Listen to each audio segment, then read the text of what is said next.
A gente vai conversar agora para entender o que se sabe desse coronavírus e para explicar isso, eu vou conversar com a Miriam Dalben Corradi, infectologista do Hospital Sírio-Libanês. Doutora, muito obrigado pela participação aqui conosco. Eu acho que a grande pergunta das pessoas é primeiro entender o que é coronavírus, porque esse não é um único coronavírus. O que é coronavírus? Por que esse nome? Da onde surge o coronavírus? É um prazer, Gustavo. Na verdade, o coronavírus não é um vírus novo, né? O coronavírus é um vírus que causa resfriado nos seres humanos. Então, a gente tem vários coronavírus que já circulam no país, né? A gente tem coronavírus que causaram preocupação mundial também. Não sei se você se lembra, em 2004, que teve a SARS. Depois, em 2012, a gente teve o MERS-CoV, né? Então, por que essa preocupação mundial agora com esse novo coronavírus identificado? Porque, na verdade, eles descobriram que estava tendo um número grande de casos de pneumonia nessa cidade, como você bem colocou, em Wuhan. Fizeram todos os testes disponíveis, não conseguiram identificar o agente. E aí, um pesquisador chinês ele conseguiu sequenciar e viu que se trata de um novo coronavírus. Então, embora da mesma família, é um vírus antes não identificado, né? Então, a gente não tem muita informação ainda sobre a gravidade dos casos, período de transmissibilidade, período de incubação, qual que é a capacidade desse vírus de transmitir de uma pessoa para outra, né? Qual que é a mortalidade relacionada à infecção desse vírus. Daí a preocupação que é uma coisa completamente nova.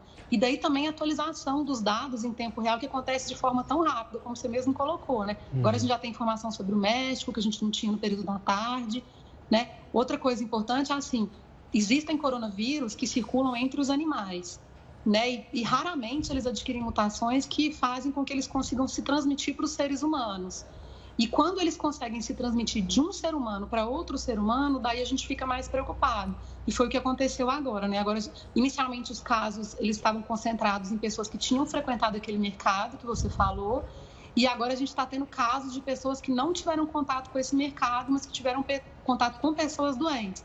O que mostra para a gente que provavelmente agora o vírus adquiriu a capacidade de ser transmitido entre pessoas. Doutora, você falou dessa questão de incubação, que eu queria que você explicasse o que é o período de incubação para nós que somos leigos e também qual é a importância de descobrir de onde saiu o vírus. A gente falou, né, como você bem disse, no mercado de peixes, há suspeita que esteja relacionado a algum animal aquático, mas por que é tão importante saber de onde surgiu o vírus? Na verdade, para você evitar novos casos, né? Então, vou responder uma pergunta, depois a outra. Então, quando a gente teve, por exemplo, o SARS, em 2004, identificou-se que o vírus ele era transmitido a partir de gatos selvagens. E daí uma série de medidas foram tomadas para reduzir a chance das pessoas terem contato com esse tipo de gato selvagem, de se alimentarem desse gato selvagem e de adquirirem esse coronavírus do gato selvagem. No caso da MERS-CoV, que foi a do Oriente Médio, um outro tipo de coronavírus, também se descobriu que ele acontecia a partir de camelos e uma série de recomendações foram feitas. Então, é por isso que é importante descobrir de onde veio, né? Esse mercado, ele não tem só frutos do mar, né? Se você olhar na imprensa, nos sites chineses, eles têm muitas fotos desse mercado e eles têm muitos mamíferos também, gaiolas vivos nesse mercado. O período de incubação é o período entre o momento em que a pessoa tem contato com o vírus e adquire o vírus no corpo dela, até o momento em que ela começa a manifestar a doença. Então, ela começa a ter sintomas da doença, né? Então, por que isso é importante? Hoje em dia, a gente acredita que o período de incubação desse coronavírus novo, né, dessa nova pneumonia, seja em torno de 14 dias, que é o período que a gente conhece dos outros coronavírus. E por que isso é importante? Para a gente definir caso suspeito ou não.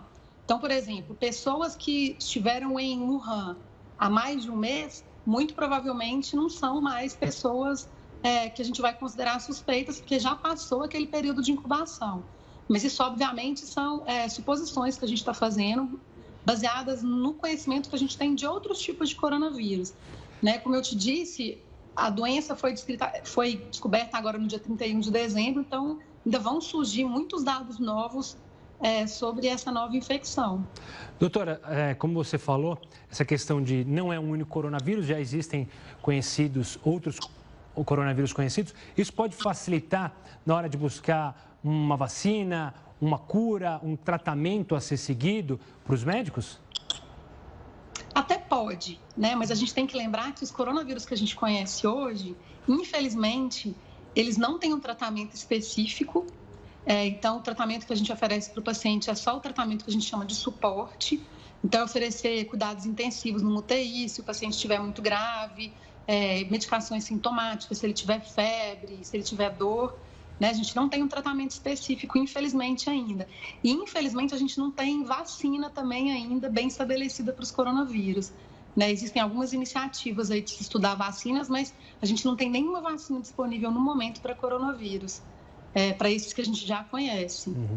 Então, a gente está meio que partindo do zero mesmo nesse caso agora. E, doutora, acho que uma curiosidade que bate na cabeça de muitas pessoas, você falou do SARS, também saiu da China. Há algum motivo especial, alguma explicação lógica por que muitas doenças partem justamente da China ou daquela região específica? Essas doenças que vêm dos animais, né? Estão ligadas muito à parte cultural do povo chinês, né? Então, assim, em primeiro lugar, eles têm por hábito ter esses mercados, na verdade, nos quais você tem um número grande de animais vivos ali, dispostos, né, confinados em um ambiente fechado. Então, isso favorece as pessoas terem contato mesmo com esses micro-organismos que são habitualmente dos animais, né, e que eles passem para os seres humanos. E uma outra coisa que favorece, como a população da China é muito grande, rapidamente uma doença acaba se alastrando nas cidades chinesas, né? Você vê, Wuhan tem 11 milhões de habitantes, né? Então, a densidade populacional da China, ela é muito grande. Então, as doenças acabam se espalhando com uma rapidez bem importante, assim, dificultando também a contenção. Não sei se você viu, acho que vocês até passaram aí imagens do mercado agora, né? Então, assim, culturalmente falando, é uma coisa comum lá. Até alimentação de animais vivos, né? Doutora, exato. Muito obrigado pela participação e pelas explicações. Muito obrigada, viu? E as explicações, a melhor coisa para não entrar em pânico é ter informação, contar com o auxílio de pessoas que entendem do assunto. Doutora, muito obrigado. Obrigada, foi um prazer.